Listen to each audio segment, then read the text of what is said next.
All right, welcome back, everybody. Week 2 of our new distant learning.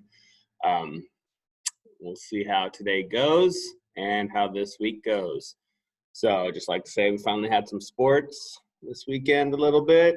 I had a draft going on. Dallas did amazing, if you guys are wondering. 49ers did okay. And then the Raiders, yeah, we won't talk about them since they're in a different state now. But let's get into it, you guys. Welcome back. Happy Monday. So we are here at Fort Sumter. This is the site of where we're going to be reading now.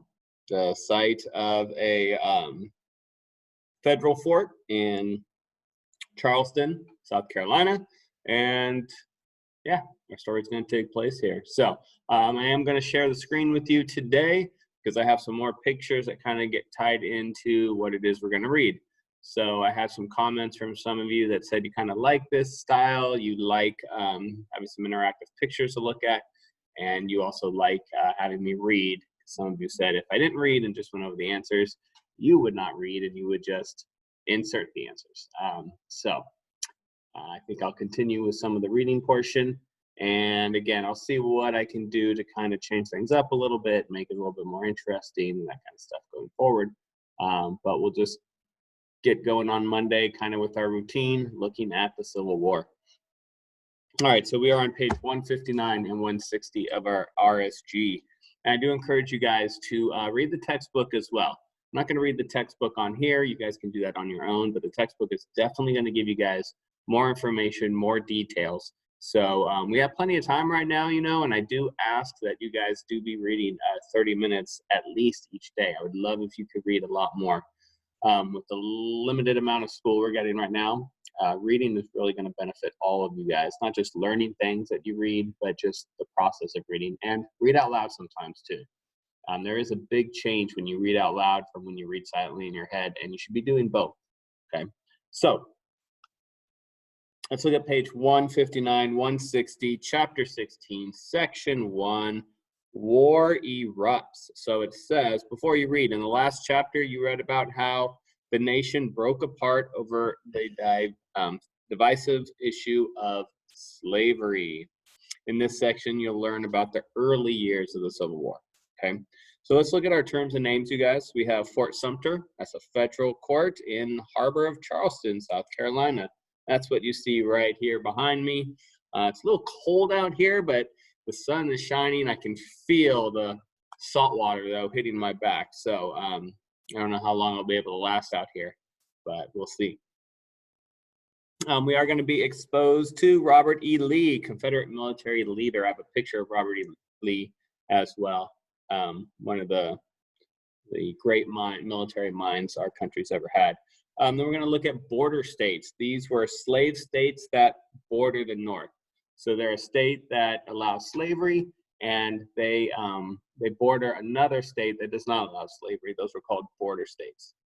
Then we have King Cotton. No, this wasn't a king. This is just a title that was given to cotton to show the importance of cotton to the South.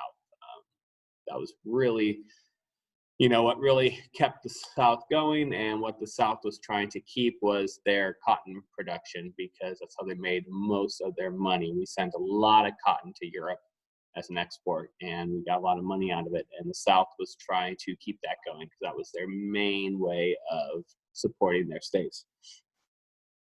And then we have the Anaconda Plan. That was the Union's plan, military plan to surround and defeat the South. So we'll look at what their idea was, what they were going to do. We have a blockade, and this was the preventing of goods or people from entering or leaving an area. So you block an area, you don't let anyone in or out. And then we finally have the first battle of Bull Run. This was an early battle that ended with a Confederate victory. Remember, Bull Run was going to be the next novel that we read. I wish we'd gotten to read it. It's a pretty short novel. I encourage you guys, if there's a way you can read it, maybe look on Epic. I sent a link on Google Classroom for you to access books. It might be on there. You might be able to find an audio version on YouTube or somewhere else. So I encourage you to read it. This kind of gives you a little bit more in-depth understanding of what was going on during the Civil War. And we'll also talk about some videos and stuff you guys can watch on the Civil War. Some really good movies out there. You know, not everything's going to be factual, but they are a good way just to kind of get a visual of what it was like during the Civil War. Remember, there's a lot of stuff on YouTube. You guys, we looked at a lot of videos. History Simplified was a good one, or Oversimplified. You guys seem to like that a lot, and it really did give some good information. All right, let's get into reading, you guys. First shots at Fort Sumter. Lincoln calls out the militia. And what we're looking for, the answer we're going to be looking for is the question, why was Virginia important to the Confederacy? Virginia was one of the most important states that stayed in the South, stayed with the Confederates. Why was it so important? All right, here we go, guys. Southern states began seceding from the Union. State officials took over most of the federal forts inside their borders. Major Robert Anderson attempted to hold on to Fort Sumter in the harbor of Charleston, South Carolina. However, his troops soon ran low on supplies. President Lincoln knew that supplying the fort might lead to war, but if he withdrew the troops, he would be giving in to the rebels. He decided to send supplies. Confederate leaders responded by attacking the fort on April 12, 1861. So the anniversary of that was just a couple weeks ago. Major Anderson soon surrendered. With this battle, the Civil War had begun. President Lincoln called on Northerners to put down the Southern rebellion. As a result, many Northern men joined the army. States such as Kentucky, Virginia, North Carolina, Tennessee, and Arkansas reacted angrily to the president's call to arms. They did not want to fight against their neighbors. These states seceded from the Union. They sent their men to fight for the Confederacy. The Confederacy was happy to have Virginia on its side. Virginia was a large and wealthy state. In addition, Virginia was the home of Robert E. Lee. Lee was a talented and respected military leader. The Confederacy soon moved its capital to Richmond. Okay, guys, go ahead and give this a pause, annotate, answer the question, start it up again. While you guys are doing that, I'm going to stay hydrated and take a sip of this tasty beverage, water.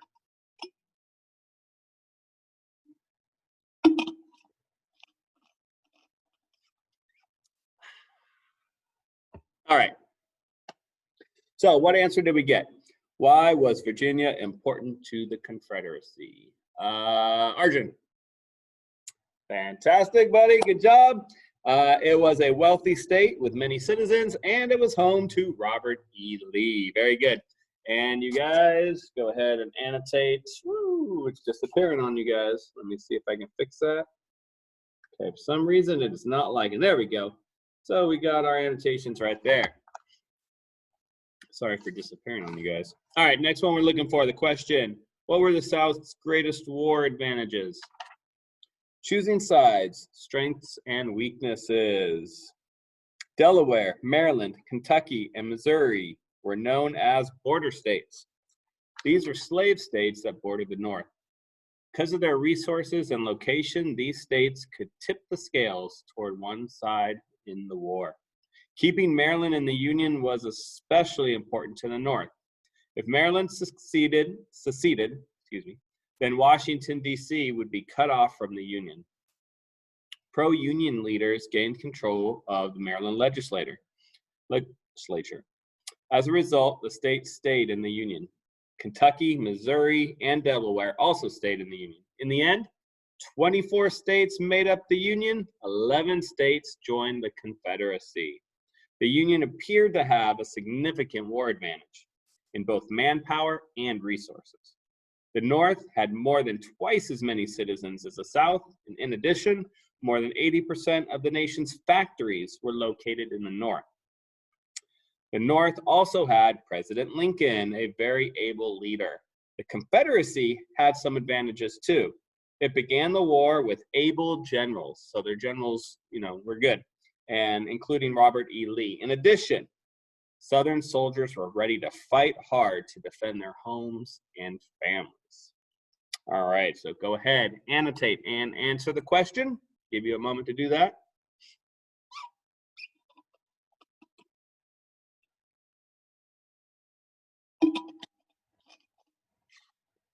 All right. So what were the South's greatest war advantages? Who can we get to answer this? Alina, go ahead. Fantastic. Yes, they had able generals and a willingness to fight hard. Very good. You guys are killing it. All right, next question. How did the South hope to win European support? Okay, it's also looking at why was cotton king in the South. So the South did not want to conquer the North. The Confederacy only wanted to be independent. Confederate leaders hoped the North would soon tire of war and accept Southern independence. The Confederacy hoped to win foreign support in the war. Southerners looked to King Cotton to win their support. Cotton was king in the South because of its importance in the world market. The South grew most of the cotton for Europe's textile mills.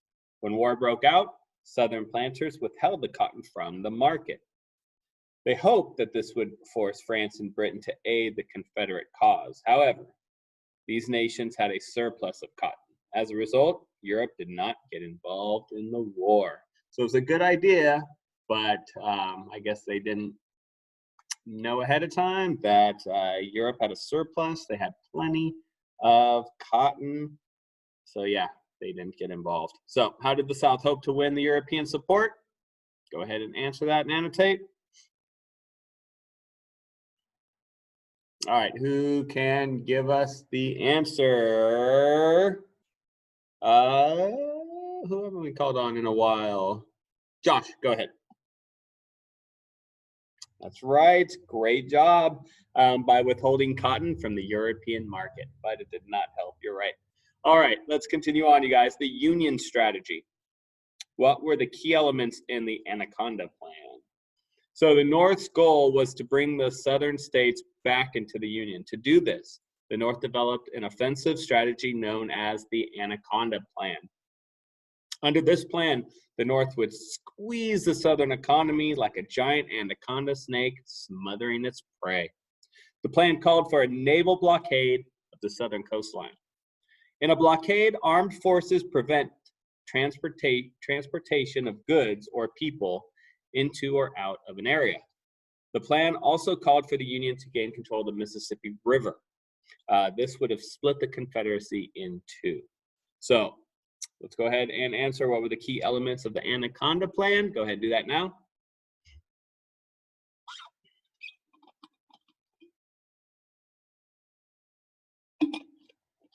And what answer did you guys come up with? Abby, go ahead.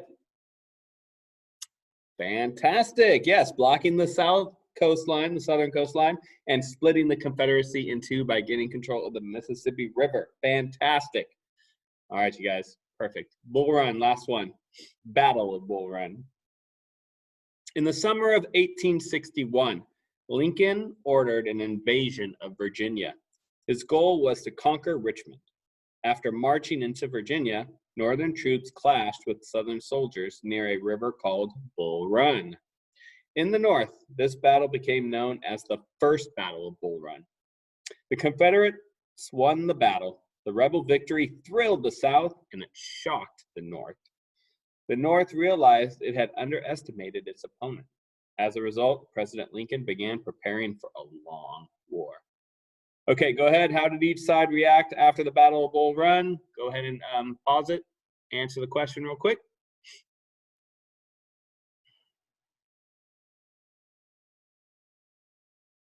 All right, let's get someone to give us our answer who can tell us what the answer is. Ashley, go ahead. Very good. The South was thrilled and the North was shocked. Fantastic, you guys. All right, you know what I forgot to do was to share the pictures with you during this recording. I'm not going to re-record the whole thing, but let me share my screen with you right now.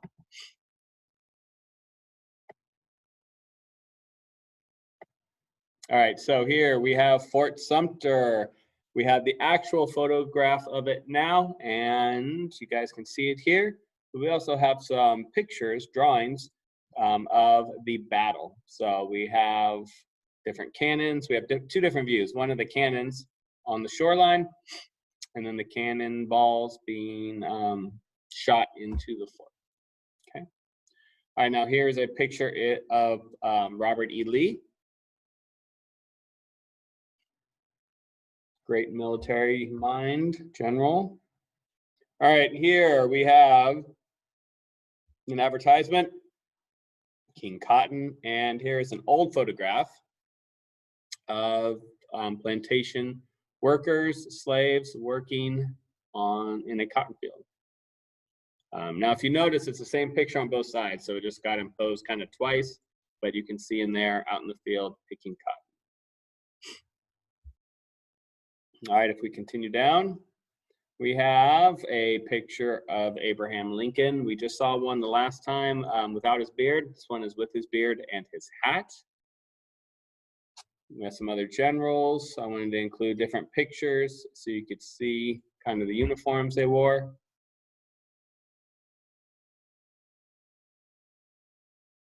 Okay.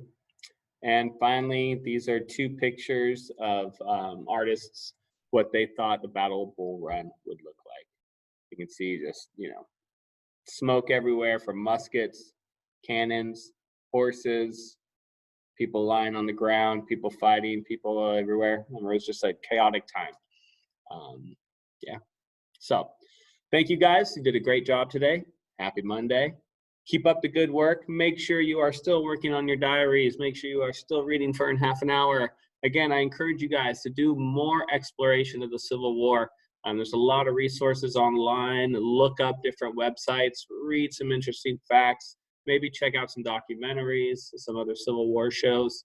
There's a lot of excellent stuff out there, you guys, if you go ahead and have some time, want to take a look at it. All right. Have a fantastic rest of your day. Stay safe, stay inside, and we will see you guys tomorrow.